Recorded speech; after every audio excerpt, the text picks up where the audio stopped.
আসসালামু আলাইকুম গাইস, আজকে আমি আপনাদের দেখাবো কিভাবে খুব সহজেই এরকম বেবি সুইটস মিষ্টি তৈরি করা যায়। তার জন্য প্রথমেই আমাদের লাগবে 1 কাপ গুঁড়ো দুধ, তার সাথে দিয়েছি 1 টেবিল চামচ ময়দা, 1 টেবিল স্পুন সুজি এবং এগুলোকে ভালোভাবে মিশিয়ে নেব। তারপরে আমি এখানে অ্যাড করেছি 1.5 টেবিল চামচ গাওয়া ঘি। এটা এখন হাত দিয়ে ভালোভাবে মিশিয়ে নেব।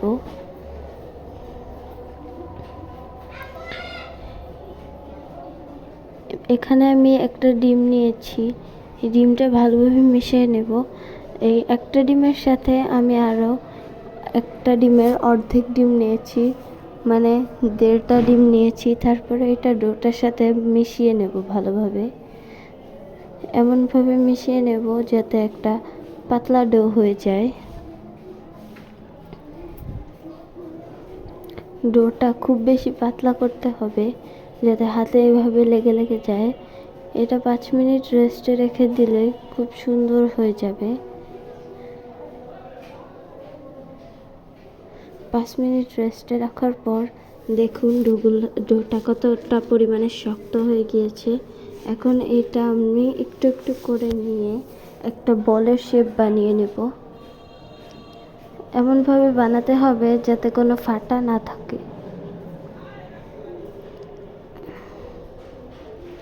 এই দেখুন, এভাবে ছোট ছোট বল বানিয়ে নেব, একটা ফাটাও যাতে না থাকে, তাহলে মিষ্টিগুলো অনেক সুন্দর হবে। এই যে এইটা আমাদের বাড়ির সবচেয়ে ছোট সদস্য, সেও আমাদের সাথে মিষ্টি বানাচ্ছে। দেখুন সে এই যে মিষ্টি বানাচ্ছে কিভাবে।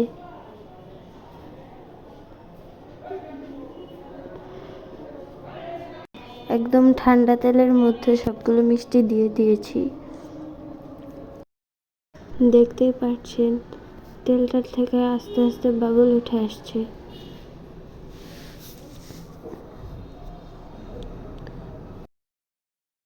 এরকমভাবে বাবল উঠতে থাকবে।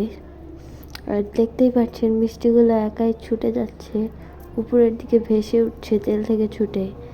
এ পর্যায়ে আমি একটা হুইস্কের সাহায্যে বাকি মিষ্টিগুলোকে ছাড়িয়ে দেব। আমি আস্তে আস্তে করে নাড়া দিচ্ছি যাতে করে মিষ্টিগুলো ভাঙবে না। দেখুন এভাবে অনেক বাবল উঠছে আর আমি মিষ্টিগুলোকে নেড়ে যাচ্ছি আর নেড়ে যাচ্ছি। এইভাবে আপনারাও নাড়তে থাকবেন।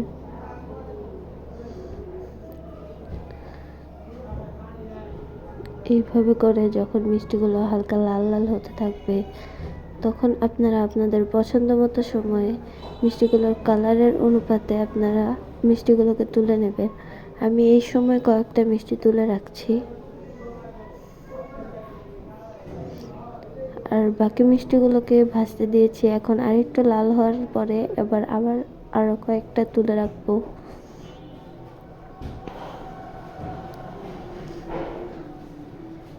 দেখুন আমি এই মিষ্টিগুলো তুলে রেখেছি 2 কালার হিসেবে।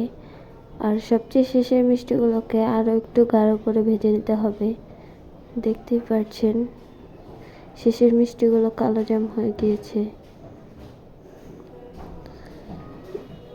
এইবার আমি একটি শিরা তৈরি করব। তার জন্য আমি নিয়েছি 1 কাপ চিনি, সাথে দিয়েছি 1 কাপ পানি, 1 কাপ আর আধা কাপ, মোট 1.5 কাপ পানি দিয়েছি এখানে আমি। এরপর এই শিরাটাকে ফুটিয়ে নিচ্ছি ভালোভাবে।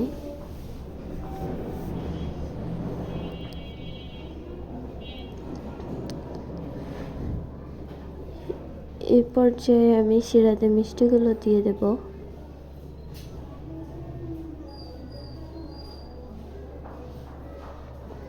দেখতেই পাচ্ছেন কত সুন্দর কালার হয়েছে মিষ্টিগুলোর।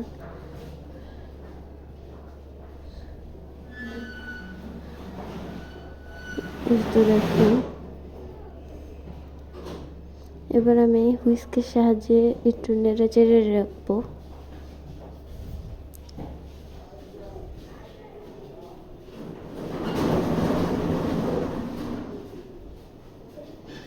যখন এরকম বলক আসবে তখন হুইস্কের সাহায্যে আবার নেড়ে নেব।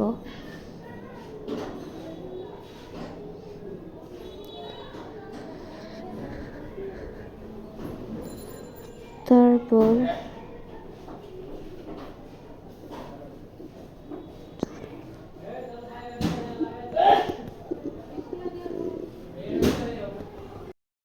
এই সময় আমি মিষ্টিগুলো চুলা থেকে নামিয়ে একটা ঢাকনার সাহায্যে ঢেকে রাখবো। দেখুন মিষ্টিগুলো রসটাকে শুষে নিয়েছে। দেখুন মিষ্টিটা কত বড় হয়ে গিয়েছে আগের তুলনায়। এখন আমি একটা পাত্রে মিষ্টিগুলোকে তুলে রাখবো। মিষ্টিগুলো দেখতে যেমন সুন্দর, খেতেও সেরকমই মজা।